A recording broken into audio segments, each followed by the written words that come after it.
Kristen, the cross stitching runner, and welcome to my channel. Hey everyone, I'm Kristen, the cross stitching runner, and welcome to my channel. I want to say a big hello and welcome to all new and returning viewers, and if by chance you've stumbled across this channel is all about cross stitch with a bit of life stuff thrown in, and this is a special floss tube in the sense that this is a stitch with me, something that I haven't done for quite some time, and something that I had hinted at in my last Flosstube episode. Speaking of which, I realised at the stage of finish editing, posting up to YouTube, that I made a significant blunder with not actually sharing with you some stitching, where I had talked about finishing a piece called Magic Beans Cafe rather, and I had talked about which magazine it had been in, who the designer may have been, and then I didn't actually share with you what the piece was. So I'll do that before I get into the stitch with me. So this is the start and finish. I stitched this on 28 count linen. It is on a piece of fabric that I've had in my stash for quite some time. I had purchased it from one of my local LNS's, the Crafty Frog place, and this is definitely hand dyed fabric, and unfortunately I don't have the details anymore of who had been the dyer of the fabric. I'm also at the stage of thinking that it may not be colour fast, so when I was stitching this I wanted to be sure that I kept my hands as clean as I practically could. So with this particular piece, I had stitched this using some of the called for colours, and the variegated yellow is the Cottage Garden Threads Buttercup. It was something that I knew that I wanted to use with this piece. I have used the called for DMC colours that we see in the cauldron and coffee beans, and also the backstitch per se for the stitching that we see towards the bottom. One of the slight personalizations that I did with this is the steam coming out of the cauldron style cup. I used the DMC metallic silver thread, and then closer to where the coffee beans are is a little bit more of the DMC metallic silver. The additional personalization I did with that stitching is I didn't do all of the sparkles, so to speak, that were charted. However, I still like how it's all turned out. I did stitch all of this 2/2, and the other personalization, sorry, I'm a little bit turned around on this one. The other personalization that you might notice is that there is a little bit of discoloration on the letter M for magic, where it's starting to fade out a bit more now. It was a lot more prominent when I had first stitched those stitches. I had unintentionally, accidentally dropped my needle with a bit of thread on it in a glass of wine that I was drinking at the time, and initially I didn't think anything of it. I thought, okay, yeah, it's towards the end of the actual thread on the needle and would have next to no impact on the actual stitching.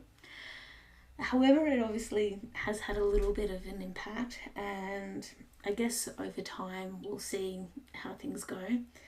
The other bit of personalization unintentionally is my counting. Everything is sort of counted as it is. It's the misplacement of certain areas of the stitching that I wasn't paying close enough attention. However, that is what I think makes this piece uniquely mine, or uniquely mine in terms of my stitching. And at the moment, I'm not sure exactly how I'll finish it. One of the thoughts that I am leaning towards is perhaps stitching up some more magical Halloween themed smalls, because I do have some of the smalls on other pieces of fabric, and eventually making a small blanket out of it, or something very similar to that. I'll have to wait and see. So, without further ado, let's get into the stitch with me. As I hinted in my last episode, I have been keen to start the Stephen King house by the Witchy Stitcher for a little while now. And in the last episode, I also talked about the fabric that I was going to start on, and so forth. One of the things that I do want to note before we get into the stitching component is that as part of me doing a trial and error, testing out what type of stitching, or rather filming setups, were going to work for me, you'll see that I've already made a bit of a start on the stitching, and I wasn't going to pick, restitch, and unpick and restitch pieces of my stitching just to try and show that it's going to be a brand new start for the actual filming when it all worked out okay. So you'll see that I'm partway there for the start of the stitching, and I have some little short story chats to go with the stitching, and I hope you enjoy. I'll see you at the very end of it. Until next time, happy stitching. I've loved writing for as long as I can remember, especially writing stories. I also love reading, and as time has passed, I have found the horror, thriller, and mystery genres to be my favourite. My high school years saw me read books by R.L. Stine, Christopher Pike, and the Point series, written by various authors with titles such as The Babysitter, The Cheerleader, and The Lifeguard. Then came the horror movies and my introduction to Stephen King. Pet Cemetery was the first movie of Stephen King's I remember watching. The original, not the remake. The scene where the cat, Church, came back to life and turned up in the garage for the first time is the one that has always given me the biggest fright. For a while there, I loved the name Gage for a kid, mostly because the actor was a little cutie at the time. The blood and gore didn't worry me too much, especially near the start when the college student had been hit by a truck and his friends were carrying him into the medical centre with blankets and such. Yet I was also oddly fascinated by Rachel's sister when they did the flashbacks and they showed that Rachel's sister had this really bad medical condition. I think they called it spinal meningitis or something very similar to that wording. And it's just a morbid fascination, and I can't explain properly why. That's it. Years later, I have watched the remakes and the sequels, and they were okay, but I prefer the original any day. I also love that Stephen King made a guest appearance near the start of the movie and he was playing the minister at a cemetery for a funeral. The next Stephen King I remember watching was It. I found the book to be scarier than the movie, and it's also a movie that I need to rewatch. The original, that's because I'm struggling to remember it and what I thought of it. I've also watched part one of the remake, and I don't remember if I've seen part two or not yet. So I've already started a bit of a list of movies that I'm going to need to rewatch and refresh my memory and do the whole comparison and all the jazz that goes with it. But hey, at least on my part, it's just going to be the fun of watching those movies again while I'm stitching away on whatever project I've chosen at the time. With all of that in mind, with all the years of since I've watched the movie It, one of the things that has stuck in my mind quite a lot, and I think the memes connected to the movie It with the clown and the red balloon, they will always stick in my mind, especially with the clown sort of poking up through the gap in the drainage system. And it has me thinking of the drainage system network that runs through one of the nearby suburbs of where we live, where it is actually beautifully set up and it was established years and years and years ago. So we're talking 20 to 40 years ago when the suburb was initially developed. And with the way it's set up, it's got soil and grasses and trees and all the rest. And it spans for about 2 or 3 kilometers, give or take. And every so often, intermittently, there's the sections of drain where the water can run into just to help with the flow of things. And for some of these particular points that I'm thinking of, they've got a bit of a great thing above it as a way of sort of stopping people from falling in, and also trying to reduce what type of waste, whether it be plant material or otherwise, goes into those areas of the drains. And there are cycle paths and footpaths that run parallel to this drainage system that I'm thinking of. And over the years, when I've gone for walks, either on my own or with Michael, especially with Michael, I've said to him what my thoughts are about these drains, especially when you can still hear a little bit of the water in the drains, and it sounds a little bit like someone's having a shower, and I've said as much as well. But it also has me thinking of the movie It and whether someone really is down there and sort of living there. It's that whole what if component. And as a bit of a side note, as part of me getting into story writing, creative writing, and that kind of thing, I bought years ago, so 20 odd years ago, a book that Stephen King had written called On Writing. And one half of it talks about the actual writing component of things, of how you get your story flowing and things to consider. And then he talks a bit about his own story writing experiences and sometimes where he's gotten some of the ideas from. And one of the things that has stuck in my mind for so long is his his premise of the what if. What if a town got invaded by a mist?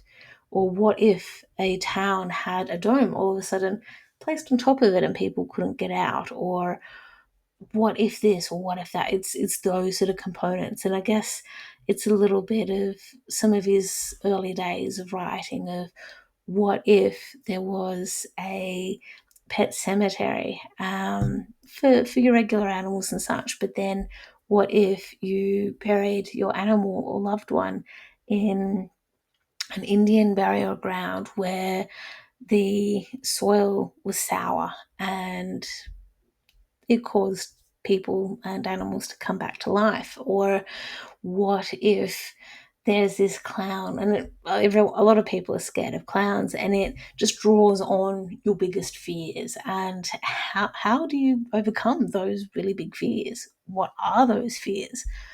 So that's sort of what has stuck in my mind when I hear that the water in those drains that sound a bit like someone's having a shower and going, okay, well, what if there really is someone down there having a shower? Like, how does that work?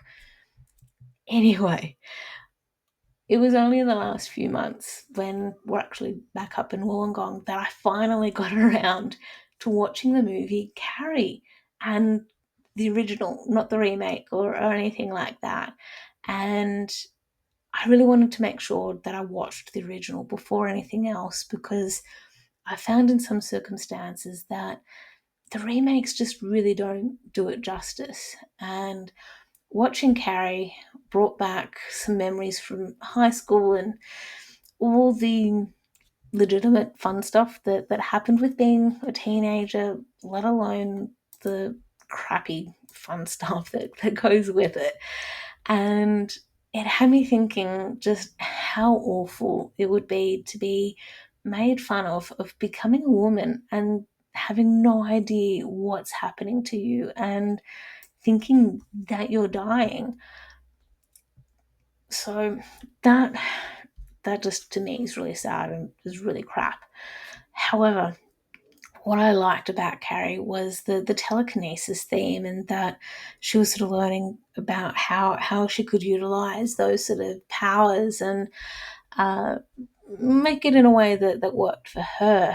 And that was pretty cool. And I liked the way that the movie ended, of the house sort of imploding in on itself. And I think that was probably the best way to end it, because if the house had been left standing and if Carrie and her mum, or just Carrie, had survived, that so much other shit would have ended up happening that it just would not have been not would not have been good. However, I can also see that's where a lot of the sequels and all the rest would have happened, and the whole what if kind of thing still going on with that. But that said, even following sequels, if there are, and I'd have to look into it, I could then see the whole, okay, well, the house is imploded. Yes, practically, it's assumed that the people will have died and all the rest. However, what if they didn't? What actually happened after that? So that's just a bit of the fun stuff of the the train of thought that my brain goes on. Meanwhile, another movie that I finally got to watch the original version of was Halloween, and it wasn't quite what I expected, and at times I felt a little disappointed. I thought that it was going to be scarier, especially after all of the horror and thriller style movies and books that I've read. I'm also disappointed because there's such a huge fan base and around the movie and its franchise and so many other movies being made after it, that I had a lot of hopes and thoughts about how great this movie was going to be. What I did like was seeing Jamie Lee Curtis and knowing that it was like one of the first roles that sort of then shot her up into to stardom and all the rest. So that was pretty cool. With all of that in mind, I do feel like I need to go back and watch Halloween again, because when I had first watched it, it was up in Wollongong. It was on a weekend when the weather was nice. There were people out and about enjoying the weather, which meant that there were a lot of motorbikes and cars revving their engines because they were stopped at traffic lights, and they just needed to have everyone know that, hey, I'm here, hear me roar, kind of thing. Also, Michael was having a nap at the time, and even though he would have had earplugs in and I could have had earphones on and all the rest, it's one of those sort of things where I just want to watch it again and see if I've missed something about it that makes the movie good. Meanwhile, a couple of years ago at the most, I watched The Midnight Club on Netflix. When it first came up in my feed, I felt really excited and I couldn't quite pinpoint why. This, or rather, there was this strong feeling of familiarity about it, and I, I just didn't know why. I don't remember reading the book when I was younger, but as part of me prepping words and such for this stitch along or stitch with me, I came to realize that it's actually part of the Point series or Point Books series. So I was like, okay, that totally explains why it's got this familiarity to it, and why I felt so excited about it. And I mean, for all I know, I probably did end up reading the book and such, but it just hasn't stuck in my memory long enough for me to go, yep, okay, that's it. So what I loved about the Midnight Club was the fact that there are these kids that meet at midnight and they tell each other all these creepy stories and such, and they're told really well. So I thought it was pretty cool. I would probably be happy to watch it again. Now, my screen is every so often going to sleep because I'm not moving the mouse too much. So I apologize for some of the gaps or pauses in my speaking. So speaking of movies and TV series and such that I want to rewatch or need to refresh my memory on is a TV series on Netflix called Archive 81. And I've actually, as of yesterday, started watching the first episode of the series, and disappointingly there's only one season, and I really wish there would be more seasons of it, because the way that this particular season finished is like, no, come on, there has to be more. But again, as part of me looking things up on the internet in preparation for this Stitch with Me, Netflix, annoyingly at the moment, have decided that they just don't have the funds to finance the making of future seasons. So I think I'm just going to have to accept that it's only going to be just one season and that's it, which is annoying because it's a really cool season. And what I love with Archive 81 is that I watched it about 4 years ago, maybe 5 at the most.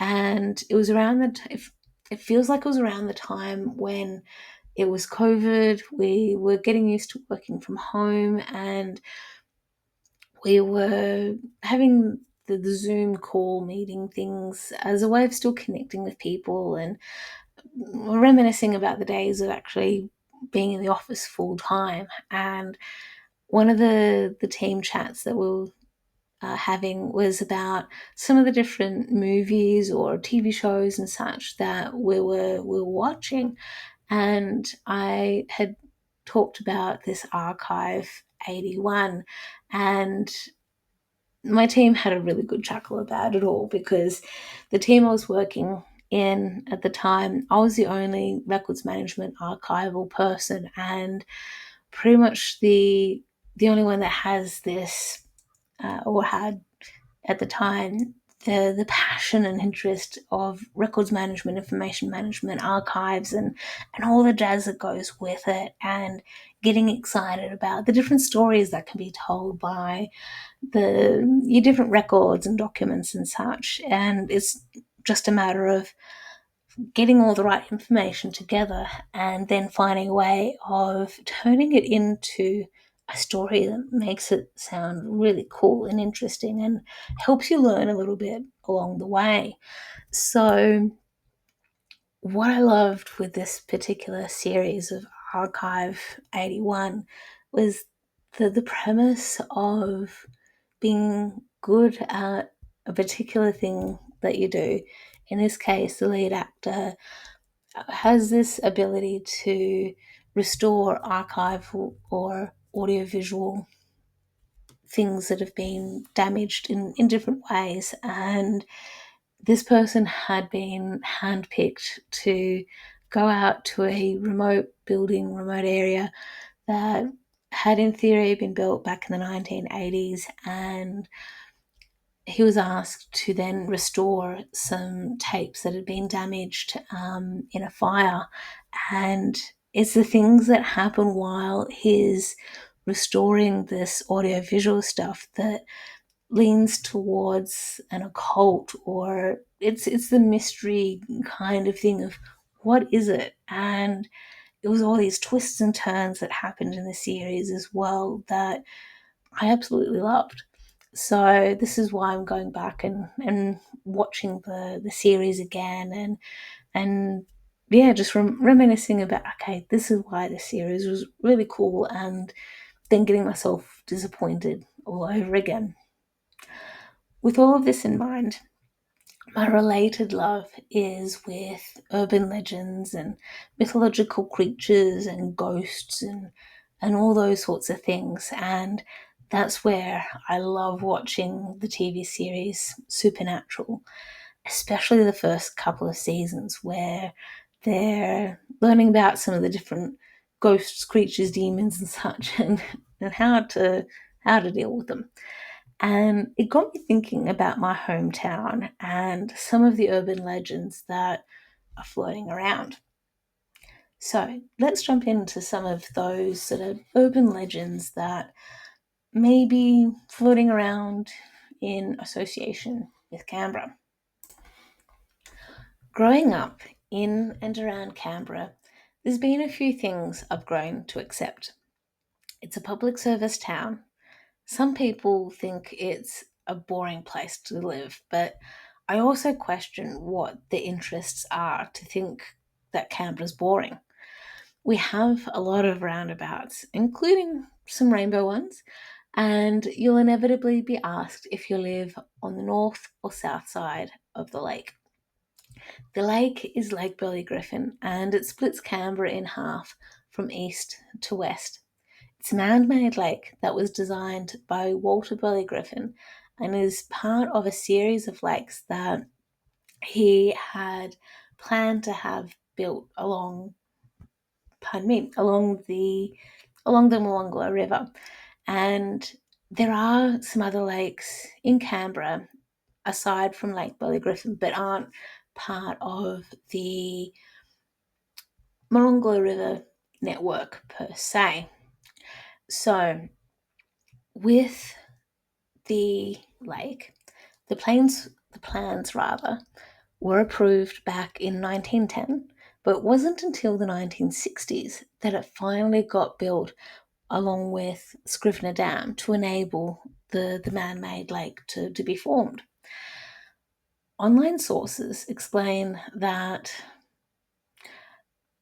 crossing the Molonglo River wasn't the easiest to go about when you're trying to get from north to south or south to north. Online sources explain that crossing the river was a pain because the river tended to be erratic and the area was prone rather to flooding. All the while, Canberra suburbs continued to get built or be built, and campaigns were broadcasted around Australia, at least, to attract construction workers and public servants alike to come and live in Canberra and continue to build it up to be the city that we know it to be. It's with all of this in mind for why there's a banter about which side of the lake you live on, and we are creatures of habit. We don't want to have to travel too far if we can help it.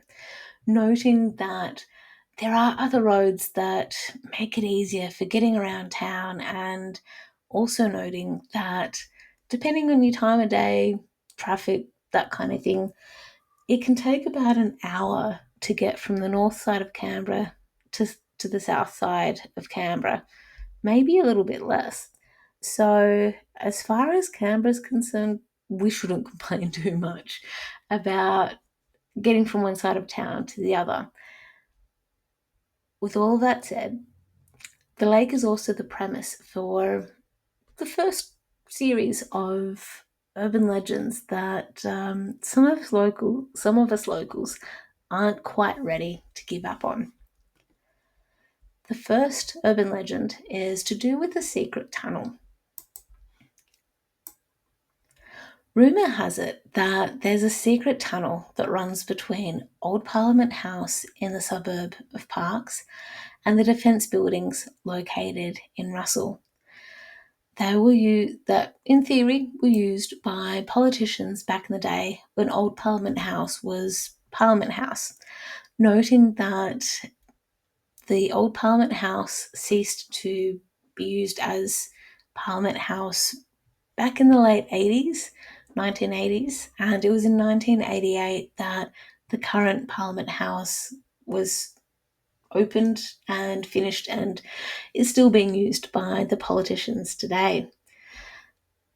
The idea with having this tunnel running between Old Parliament House and the defence buildings was that if bombs or if Canberra got invaded or anything like that, then the politicians and other significant dignitaries would be able to go into these tunnels and be safe.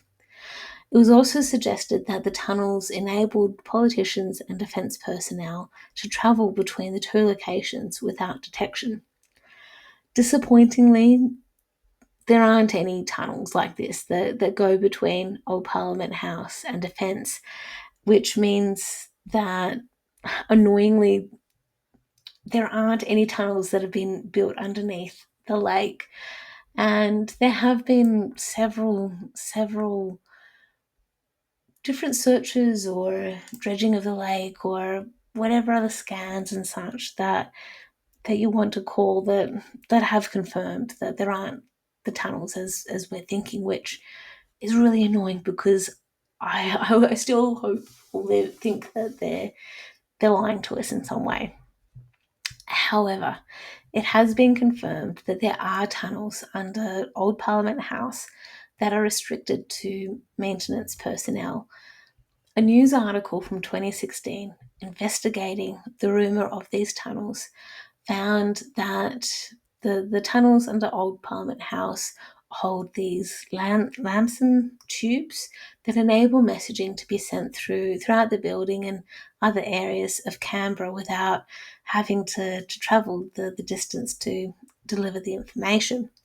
Furthermore, in the 1940s, these special tunnels were extended from Old Parliament House to the initial defence buildings that were primarily located at the base of Mount Ainslie. And that's where those types of tunnels have been built, so to speak, under the lake or through the lake, whichever way they could be done, perhaps. And that's where, in theory, that's where the rumours had potentially started from. It was also found that these tubes sent messages to the General Post Office and Department of Defence when they were located in the East and West Block buildings behind Old Parliament House, which are now known as the headquarters for the National Archives of Australia. And just as a side note, if you are visiting Canberra or you live here and you haven't actually been there yet, I strongly recommend you go to the National Archives of Australia in Parks and go and check out some of the displays that they have there, because to me, I think it's really cool just seeing that kind of history. And then also go and check out Old Parliament House, because it is now a museum that shows the democracy of Australia and how it all came about and all that jazz. So that's just a little bit of my spruiking of saying, hey, if you've got that kind of interest, then it could be a good thing to go and check out.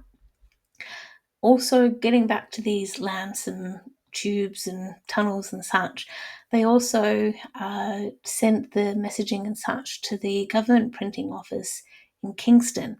Now, the government printing office in Kingston no longer exists, but the building is still there. So that's kind of cool. I still would like to think that there is the tunnels that we're thinking of as locals, that somehow they would be used for other kinds of secret meetings and all the rest. But I don't know.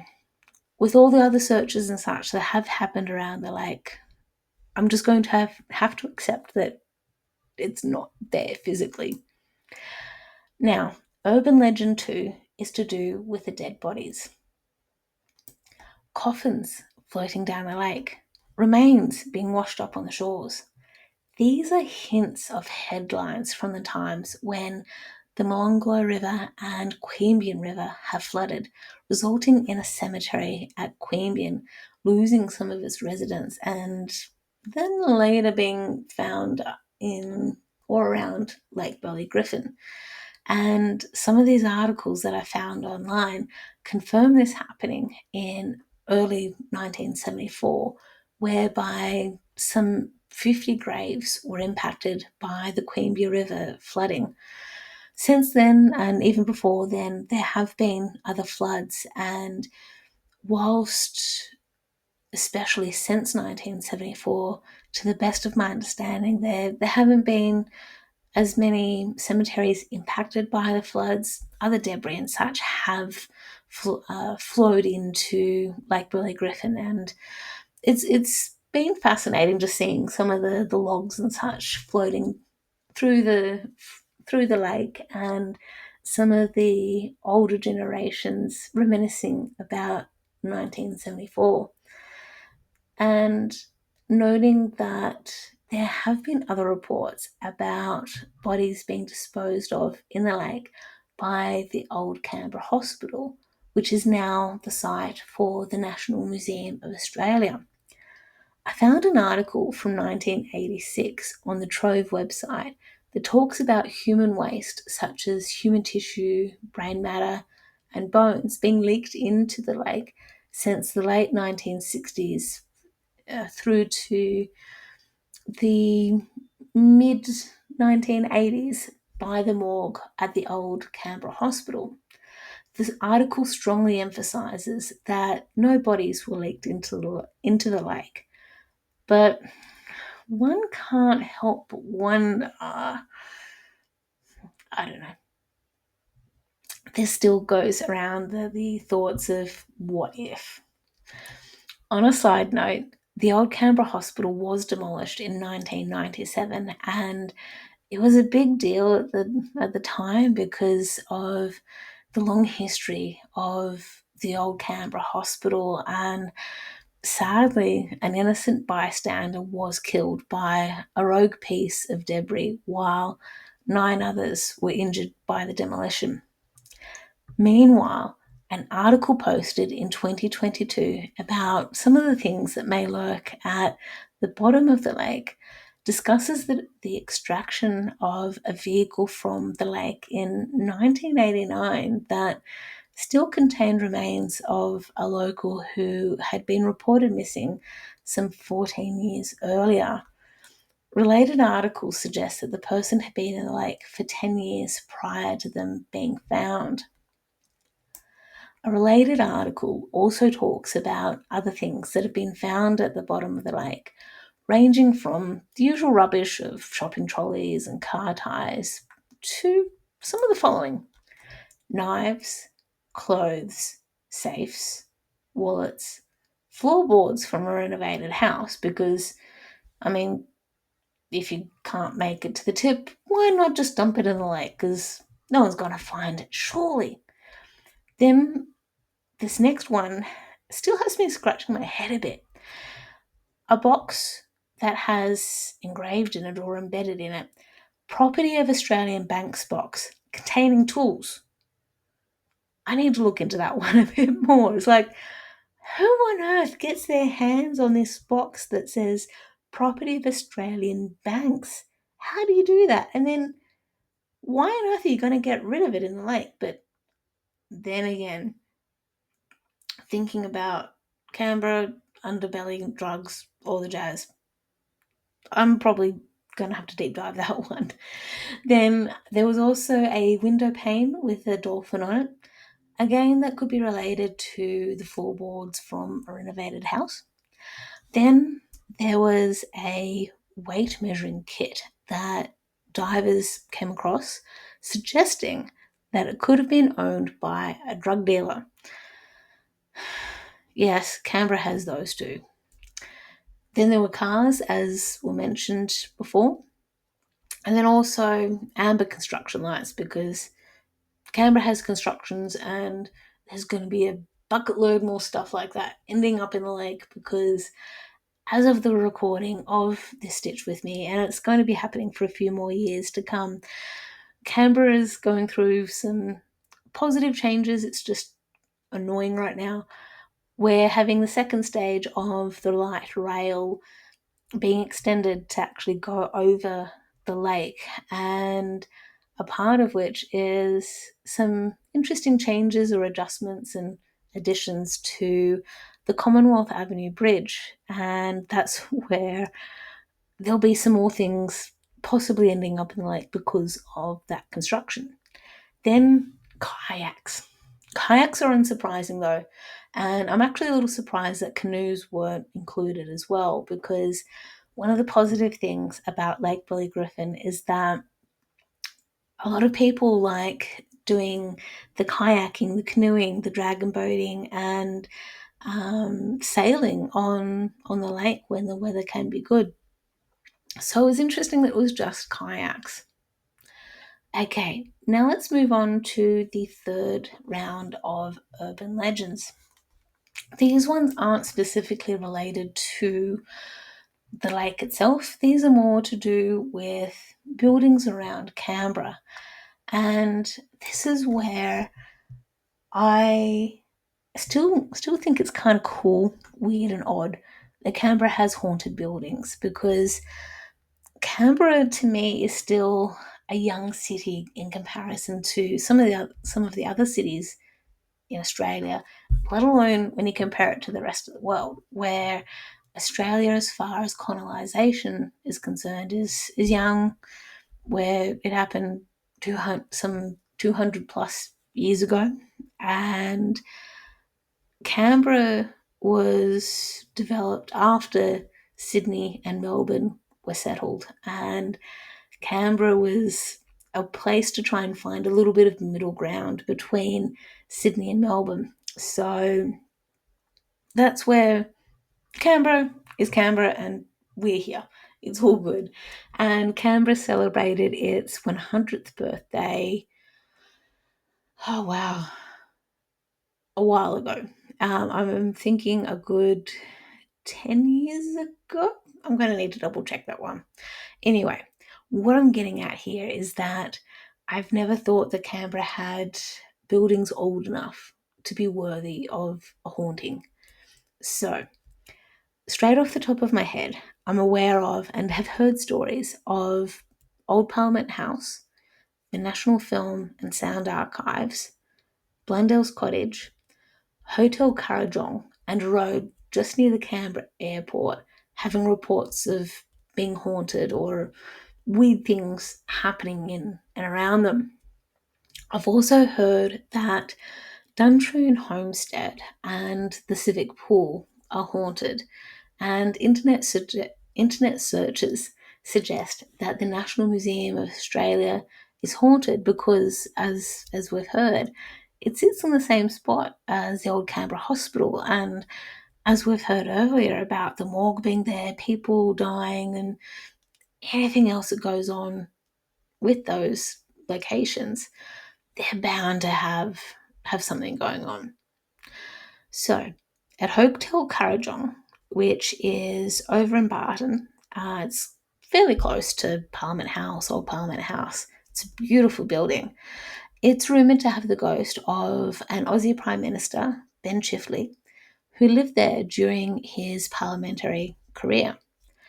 Meanwhile, at the Air Disaster Memorial at the Fairbairn Pine Plantation on Pialago Avenue near the Canberra airport have reports of ghostly sightings and other odd things happening, because on the 12th of August 1940, a plane had crashed at that site, resulting in the death of 10 people, including 3 Commonwealth ministers and the Chief of the General Staff. And I don't know if the Chief of the General Staff was related to the Defence Force or someone else, or some of the area, but that's what the internet's telling me. Meanwhile, the staff at the Civic Pool have talked about the odd occurrences when they've been in the admin buildings, such as doorbells ringing when no one's there, doors opening and closing without, again, anyone physically being there to do that, and possible apparitions, noting that some of these buildings had been used for the first aid, and sadly some people have died there from drowning. Then there's Blundell's Cottage, named after the family who lived there for 60 years. In 1892, one of the daughters, Flora, also known as Florrie, died from burns when she had reportedly been ironing and had set herself and the house on fire. Noting that this was well before the construction of Lake Burley Griffin, and it was just the Molonglo River flowing some several hundred metres away, and it was not known if there was much water in the lake, let alone noting that at the time, first aid and how burns are treated then compared to now is vastly different, and we've learned a lot of lessons. To me, meanwhile, let's get moving on. To me, the NFSA, the National Film and Sound Archives, is a super cool building, especially the location of their library. I love that when you first walk through the main doors of the NFSA, it feels like you've stepped back in time because it was built around the same era of Old Parliament House and the National Archives of Australia, with the creaky floorboards and the cream coloured walls and the 1930s aesthetic. I love it. An intriguing part of the NFSA's history is that it's in the old building for the Australian Institute of Anatomy. Online articles show that the AIA had been enacted from 1931 to 1985, and it housed a variety of human and animal skeletons, some of which are still on display at the NFSA. There are photos online that show many of these skeletons on display in the room that is now the NFSA library. Now, the question is, what makes this place haunted? Is it the animal and human remains that have been stored there for decades? Online reports state that staff members and tour groups have reported sightings of a little girl appearing through a grate in an old theaterette. Other reports have talked about poltergeist activity where the labs used to be, now used as recording booths. Staff members have said that they would hear noises coming from these booths, and things have been known to fly around in there as well. There's also reports of tapes falling out of the anti-gravity tape decks, which is something that can't happen unless they're being forced out by someone or something. The super cool thing about this building is that it has regular ghost tours, and I'm super keen to eventually be part of one and try and experience some of it. And it's a similar thing for some of the other buildings that I've mentioned in this chat. So who knows? Maybe I'll get to experience or see a ghost for myself at these buildings. So, with all of this said and done, we are now at the end of this special Stitch With Me. Thank you so much for spending some time with me, and I hope you got some stitching done.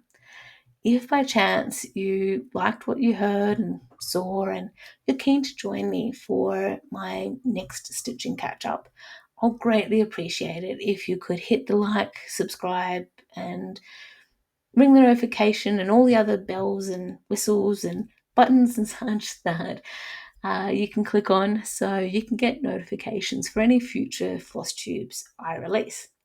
Until next time, happy stitching everyone.